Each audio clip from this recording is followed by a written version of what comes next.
¿Cuáles son las notas características del capitalismo hoy, en el siglo XXI? ¿Cuáles son, podríamos decir, desde el punto de vista de la teología del pueblo, los signos de los tiempos?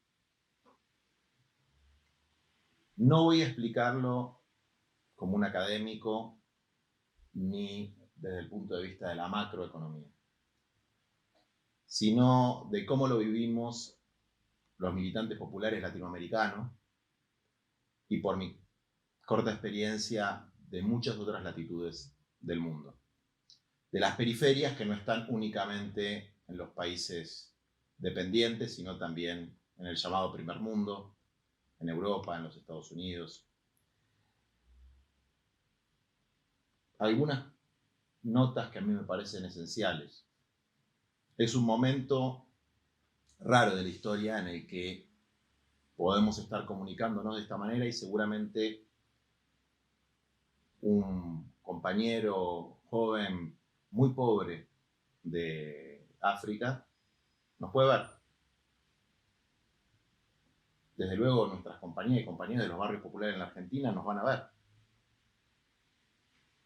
Es decir, podés tener acceso a una tecnología que te permite prácticamente la telepatía, algo que era de ciencia ficción hace 50 años, pero no puedes tener tierra, techo y trabajo.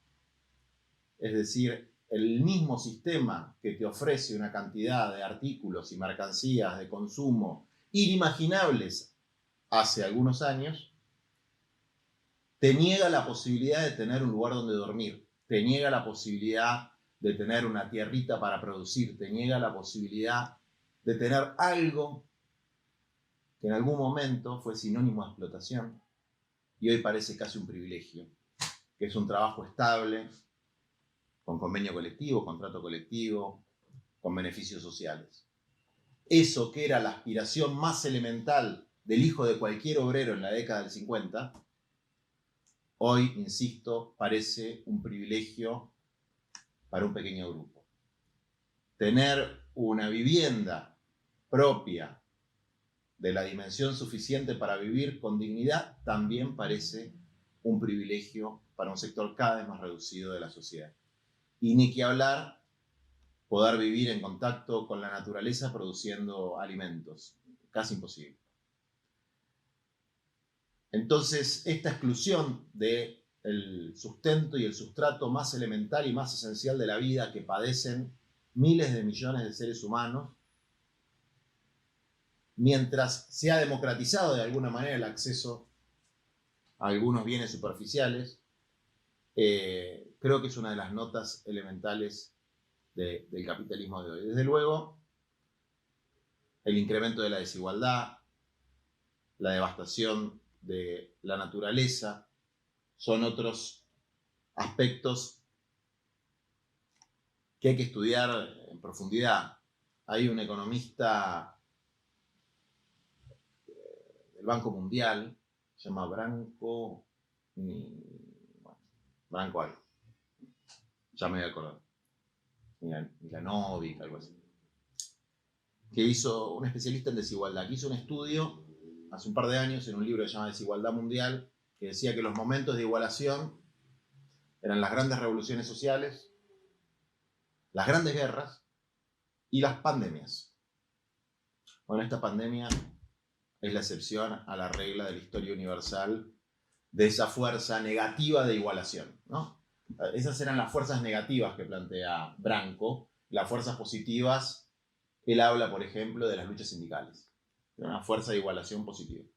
Pero en esto de la pandemia es interesante porque no funcionó. Por lo menos en la Argentina, en algunos países que estuve viendo, el índice de Gini creció. Entonces, la desigualdad de este momento del capitalismo es a prueba de pandemias. La devastación de la naturaleza, si uno lee las 10 plagas de Egipto, ¿no?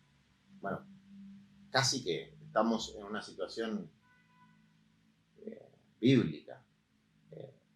Y no, como que no se reconoce eso, ¿no? Como que a veces el pueblo humilde lo ve con la dimensión que tiene de su espiritualidad y la dirigencia política, académica, incluso hasta científica, no percibe los signos de los tiempos, ¿no? Que son esas cosas, esas señales que los de abajo, con su forma de conocimiento suprarracionales, pueden percibir.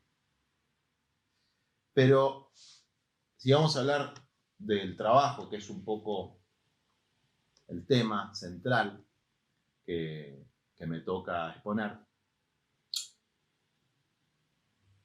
creo que el rostro de la injusticia social hoy, el rostro más evidente, así como en el siglo XX fue la explotación, el rostro más fuerte es la exclusión. ¿Qué es la exclusión? La exclusión se produce cuando el sistema no te quiere abajo, te quiere afuera. La exclusión se produce, por ejemplo, cuando la migración del África a Europa hasta un punto es útil para determinados trabajos, determinadas labores, pero llega un punto que pasa a ser disfuncional. Es decir, cuando un sector de la clase trabajadora, su propia existencia es disfuncional al modo de producción. Esto también es una novedad. Es una novedad que lo que en algún momento el pensamiento marxista consideraba ejército industrial de reserva, esa superpoblación relativa de cumplir una función como ejército industrial de reserva, y que con la globalización adquiere un aspecto mundial, esa población se desdobla en dos categorías que uno puede diferenciar. Un sector que sigue cumpliendo la misma función de mantener los salarios bajos, de proveer mano de obra en algún momento del ciclo ascendente del trabajo. Pero hay un sector creciente que se desacopla y deja de ser parte del ejército de reserva. Pasa a ser afuncional o incluso disfuncional. Esa disfuncionalidad, es decir, ser el descarte del sistema, ser algo que el sistema no quiere y que si pudiera aniquilar y exterminar, fácilmente lo haría, es la realidad que padecen miles de millones de hombres, mujeres, niños y ancianos en el mundo actual. El descarte, la exclusión. Frente al descarte y la exclusión, estos hombres y mujeres se fueron inventando sus propias estrategias de subsistencia. Se fueron inventando su propio trabajo en las periferias, en el reino del descarte. Los cartoneros, los recicladores son un ejemplo poético, si se quiere, de esta situación. Los descartados que viven del descarte de la sociedad de consumo. Los descartados y descartadas que hacen del descarte de los integrados una forma de existencia, una forma de vida. Y que de alguna manera disputan un pedacito muy marginal de los recursos de los cuales se sirve el capital para maximizar la ganancia. Por eso vemos que en lugares como España, por ejemplo, la criminalización de quienes en la crisis del 2008 fundamentalmente salieron a juntar cartones allí, era tan fuerte, ¿no? Le están robando la basura a las empresas. Acá en la Argentina tuvimos algo parecido en el 2001-2002. Mauricio Macri decía, le están robando la basura a las empresas. Pero si uno ve a todo el sector, lo que podemos marcar como una constante, que los compañeros y las compañeras inventan su propio trabajo, con todo lo que es, de alguna manera, improductivo para el capital, con todo lo que está ahí en un margen de borroso, en un intersticio borroso de funcionalidad para el capital. Entonces, la recuperación de una fábrica quebrada, la recuperación de la basura, la recuperación del espacio público como espacio productivo, los vendedores ambulantes, los panteros, que también son perseguidos en España, incluso en alcaldías donde hay compañeros del sector de izquierda progresistas gobernando.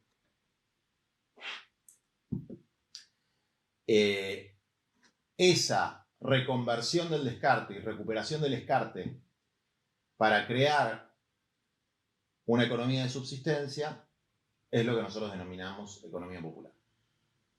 Lo que hace el pueblo excluido con lo que puede. Y esa economía popular parte de una realidad inicial que, insisto, a riesgo de ser redundante, es la subsistencia. Bueno, después voy a seguir un poco con los momentos de la economía popular, ¿no? Los 3 momentos que nosotros identificamos en el proceso organizativo y en nuestra experiencia de la sindicalización de los trabajadores de la economía popular. Pero a mí me parece interesante para el conjunto de los que estén viendo este video distinguir el concepto de precariedad y precarización. El mundo del trabajo sufre una crisis múltiple y compleja. Por un lado, la precarización de actividades tradicionales a través de la deslocalización, de la flexibilización laboral, es decir, de actividades productivas, de servicios, que ya existían desde antes y que se van precarizando en términos de derechos, ¿no? Los falsos autónomos, todo eso en el marco de actividades tradicionales. Pero hay otras actividades que tienen una precariedad de origen, que nacen precarias, que no se precarizan, sino que desde su propio momento de iniciación son precarias. La uberización, los Rappi, toda esta economía de plataformas nace precaria.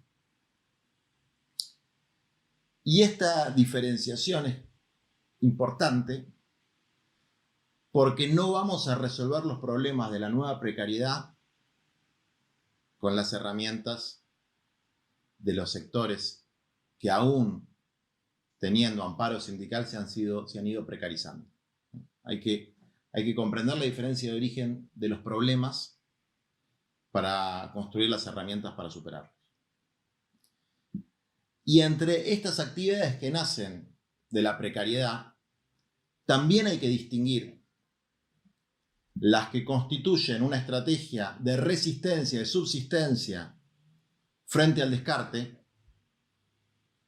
y las que son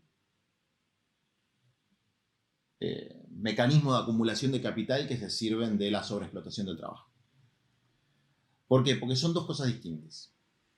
Porque en general en las tradiciones de izquierda opera un cierto funcionalismo que intenta buscar la explicación de cada fenómeno social en términos de los intereses del capital, en términos de la funcionalidad que tiene ese fenómeno social para el capital. Y lo que nosotros planteamos, la tesis que nosotros planteamos, es que existe una clara disfuncionalidad que posiblemente sea la tumba del capitalismo, una clara disfuncionalidad de lo que históricamente se llamó la superpoblación relativa. Es decir, la superpoblación relativa ¿a qué? A los intereses del capital. Hay una superpoblación en relación a los intereses del capital. Una superpoblación que el capital no necesita ni como consumidores ni como productores, pero que sin embargo, por el avance en la conciencia humana, no está dentro de las reglas del juego el exterminio. Entonces, ese problema casi demográfico es un problema que hay que atender en sus justas dimensiones. Porque si se confunde ese problema con el problema de la precariedad de las formas de acumulación del capitalismo de plataformas, por ejemplo, no se van a poder abordar correctamente. No es lo mismo un mantero migrante senegalés que un pibe que maneja una moto para llevar un pedido y ganarse unos mangos mientras la empresa acumula. Sí, la base material es la misma, ¿no? La existencia de una enorme franja de la población que tiene que someterse a actividades de una enorme precariedad. Pero los mecanismos de inserción son distintos. Nosotros con esta caracterización logramos en algunos países de América Latina un esquema de organización sindical. Un esquema de organización sindical por actividad, tanto en el sector rural como en el sector urbano. Porque primero para recuperar una identidad que nos robó el neoliberalismo, que es la identidad de los trabajadores y las trabajadoras. Los más pobres, por lo menos en nuestros pagos, se les había robado esa identidad. E incluso nosotros, desde los movimientos sociales, habíamos caído en la trampa. Nuestros movimientos se llamaban movimientos desocupados. Como si la gente que perdió su empleo no estuviera ocupada en nada. Como si las compañeras que estaban en su casa desarrollando tareas de cuidado no estuvieran ocupadas. Como si los padres de familia que también desarrollaban tareas de cuidado porque no tenían empleo estuvieran desocupados. O los que trabajaban en los comedores, los merenderos, los que trabajaban en el cartoneo, quienes trabajaban en actividades también de subsistencia en el comercio, en la producción de alimentos, etc., no estaban trabajando, eran desocupados. Y recuperar la idea de que la extrema precariedad de la economía popular no implica la deslaboralización de esa situación, sino muy por lo contrario, la necesidad de reivindicar que el compañero o la compañera es un trabajador para poder pelear por sus derechos, para nosotros fue un paso fundamental. Entonces, el movimiento empezó a organizar distintas actividades, comenzando por el fenómeno de los cartoneros, que era muy impactante en las ciudades argentinas, ¿no? Que venían desde la periferia grandes contingentes de compañeros y compañeras con los hijos a cuestas, a veces a buscar en la basura de los que tenían para vivir, algo para vivir ellos. Después con los compañeros del sector textil, las compañías del sector textil que estaban en situaciones de extrema precariedad en talleres clandestinos, en general pequeños, familiares, agarrando cualquier tarea de estajo que pudieran hacer, no para las grandes marcas, que en general producen la indumentaria en Asia, sino para el circuito marginal. Desde luego había casos de grandes marcas que también fuimos denunciando, que hay campañas internacionales en relación a eso, pero está la tentación de lo rimbombante.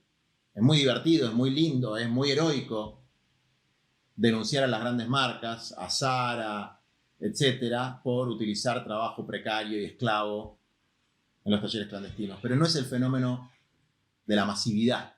El fenómeno de la masividad era el de las ferias populares y el de los pequeños talleres familiares. O sea, de una producción que no es la producción de alta calidad o de calidad, digamos, a nivel global, ¿no? Moderna global. Ahí existen otros problemas.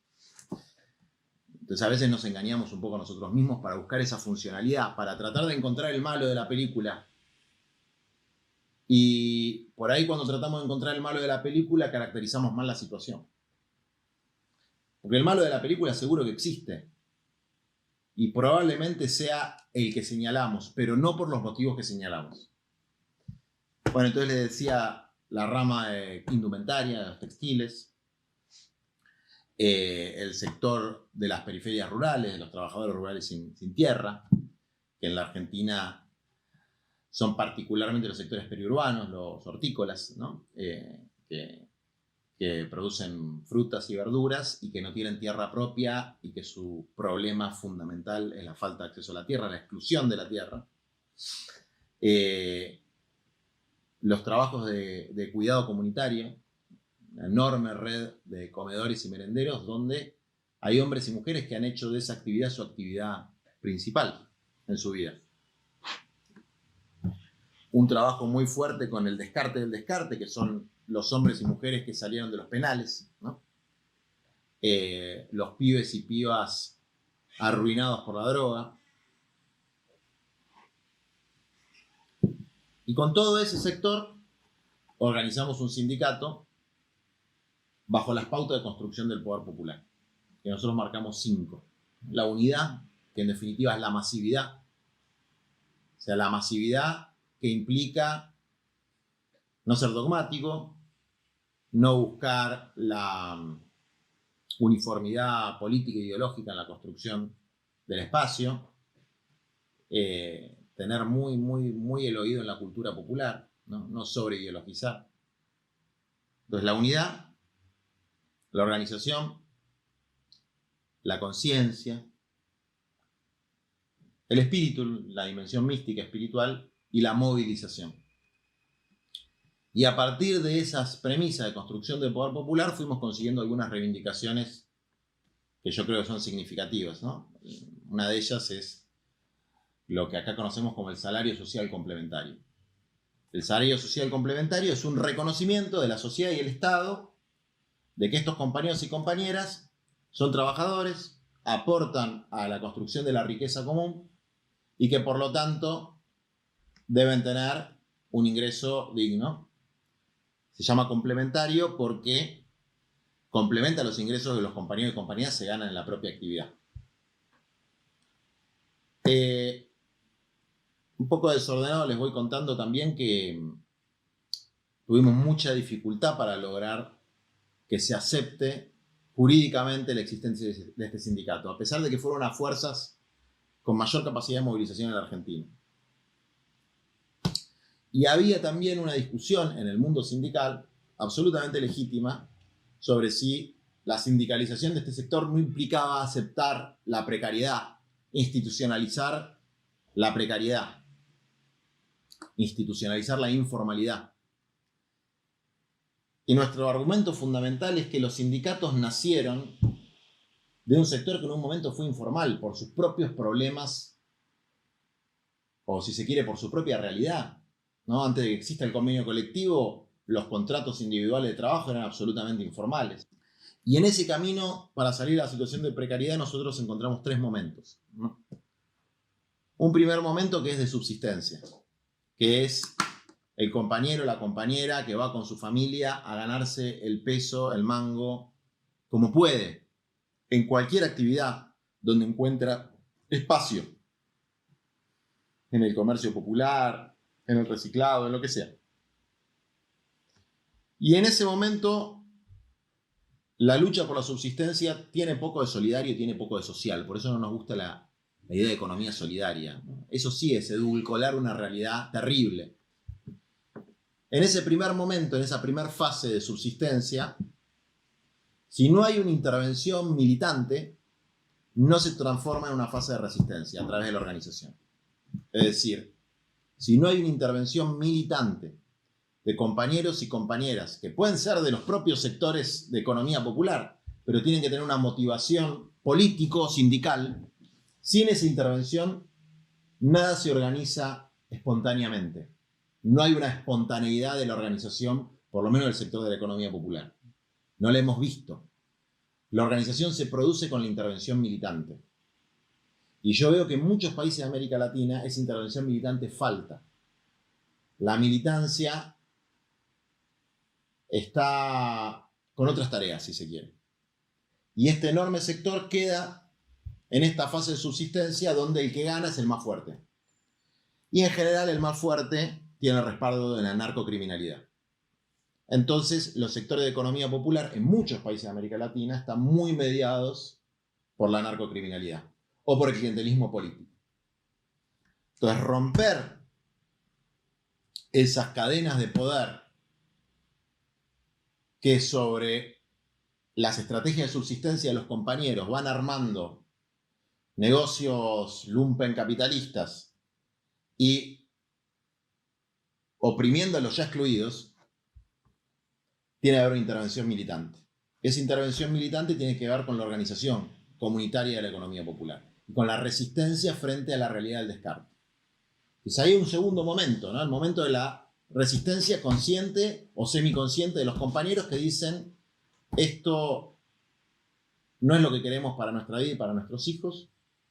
Queremos organizarnos primero para defender nuestro derecho al trabajo, que muchas veces es amenazado por la propia policía, caso de vendedores ambulantes, recicladores, por la fuerza del Estado. El mismo Estado que les niega la posibilidad de trabajar reprime a los que buscan ganarse el pan trabajando, ¿no? Es una cosa loca, pero pasa eso. Y los reprime a veces con mayor sistematicidad que a la criminalidad. Es también evidente, digamos, ¿no? En Argentina hay mayor represión a los vendedores ambulantes que a los narcotraficantes. Y entonces en este paso de organización para defender el derecho al trabajo, para acceder a otros derechos, ahí se produce el salto de la subsistencia a la resistencia. Y eso requiere, insisto, una intervención militante que sea lo más metódica y sistemática posible. Y después, en la economía popular, que tiene como característica fundamental que no hay una contraparte capitalista, no hay una contraparte empresaria. Puede haber jerarquización dentro de la economía popular, pero no hay un capitalista que esté organizando la jornada de trabajo, que esté organizando o que sea propietario de los medios de producción. También puede ser una perspectiva para el futuro, ¿no? La famosa prefiguración.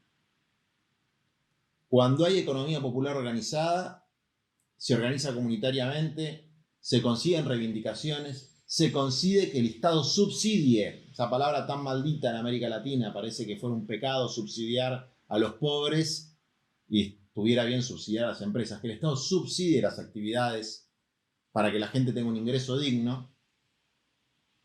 Cuando se dan esas características, ahí sí recién se puede dar un fenómeno de solidaridad y comunidad muy hermoso,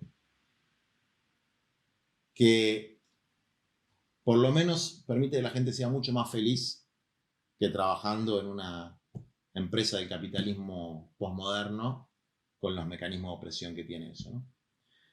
Y muestra una productividad alternativa, que desde luego no es la productividad que se mide mercantilmente, para decirlo de alguna manera. No se puede medir como se mide la productividad de una multinacional. No se mide en puntos del PBI. Pero esa productividad alternativa es social y ambiental. ¿Cómo vas a medir, por ejemplo, la productividad de una compañera que trabaja en un comedor o en un merendero o en un esquema de apoyo escolar o en un bachillerato popular que atiende a decenas de pibes marginados? Eso no aparece en ninguna estadística. Tampoco el trabajo de recuperación de residuos que hacen los cartoneros organizados, cooperativizados y con derechos, que son la minoría en la Argentina, pero que se han podido consolidar como un sector laboral que se acerca bastante al nivel de derechos que tienen los trabajadores de la industria. ¿Cómo se mide esa productividad? Es muy difícil de medir. Pero desde luego existe una productividad alternativa, social, cultural, ambiental. Ya con el simple hecho de no contaminar, ni siquiera hablemos de mitigar, ¿no? De no contaminar, ya hay algo positivo. Entonces, este sería el tercer momento, el momento de la perspectiva de transformación de las relaciones humanas. El momento de lo prefigurativo y que tiene que ver con la consolidación de la organización comunitaria. Yo creo que nosotros tenemos algunas experiencias de ese tercer nivel. Cuando pasamos la etapa de subsistencia y una etapa de resistencia a, por lo menos en un núcleo, ver que florecen otro tipo de relaciones. Pero no creemos que eso se pueda hacer únicamente desde abajo. Ya pasamos esa etapa de autonomismo y esos intentos de que las cosas se hagan desde abajo. Creemos que eso se tiene que combinar con la planificación estatal. La planificación es una palabra maldita para el neoliberalismo de izquierda y de derecha. El neoliberalismo liberal, progresista y el neoliberalismo conservador. Planificar parece el autoritarismo soviético. Y lo único que puede enfrentar la degradación y la devastación capitalista es la combinación entre una sociedad organizada con capacidad de planificar por arriba y con las organizaciones libres del pueblo por abajo, garantizando la ejecución de ese plan, de esa planificación. Nosotros no creemos que se pueda desarrollar otra economía sin planificación. No creemos que se pueda acceder a la tierra, el techo y el trabajo sin planificación. Porque sin planificación lo que existe es la lógica del mercado. El laissez-faire es la lógica del mercado, es la planificación caótica y anárquica del mercado.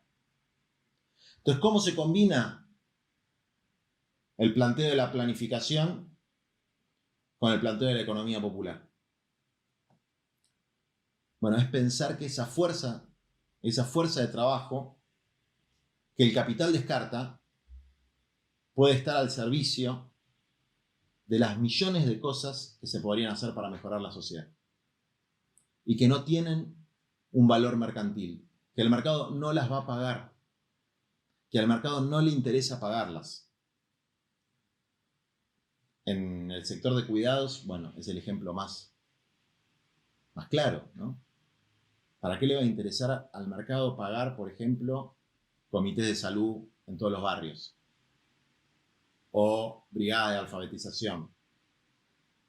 O el arte, la cultura, el deporte, que sabemos que son una barrera contra la penetración de la narcocriminalidad y de la narcopolítica.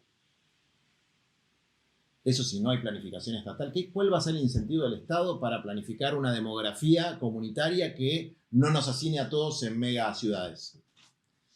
¿Cuál va a ser el incentivo del mercado para reducir paulatinamente la cantidad de hombres, mujeres, de familias que viven en los asentamientos precarios de todo el mundo? Más de 2.000 millones de hombres y mujeres y familias, niños y ancianos que viven en lo que nosotros llamamos las villas miseria.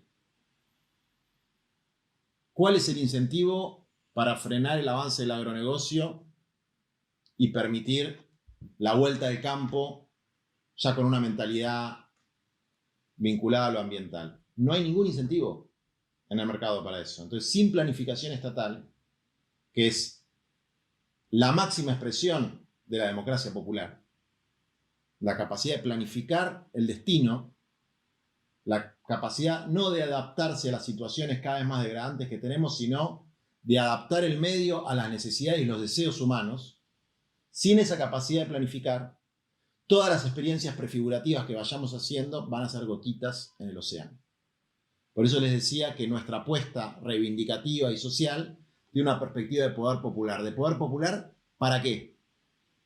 De poder popular para buscar ese puente de plata entre la planificación estatal que necesitamos y el desarrollo de las organizaciones libres del pueblo, que son lo que garantiza que no se burocratice ese esquema de planificación, que no se convierta efectivamente en una lógica autoritaria y que tenga un dinamismo social que pueda ser, si se quiere, la perspectiva de otro sistema posible. La pandemia, desde luego, nos tiene que dejar lecciones.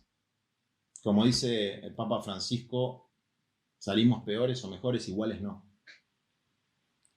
Nos tiene que dejar lecciones ambientales, lecciones sociales, nos tiene que mostrar cómo los pueblos lograron organizar la asistencia a veces mejor que los estados. Y eso no solamente es para alegrarnos de lo que pueden hacer los pueblos, sino para espantarnos de lo que no pueden hacer los estados. Nos recuerda que hay una clase viajera que no es pequeña, son 1.700 millones de personas que tienen acceso al turismo internacional, que está globalizada y hay otros 2/3 de la humanidad que no tienen acceso a eso. Pero también nos recuerdan otra característica del capitalismo del siglo XXI, que no hay un horizonte alternativo, que no hay una propuesta alternativa realista, que no hay un proyecto alternativo al capitalismo.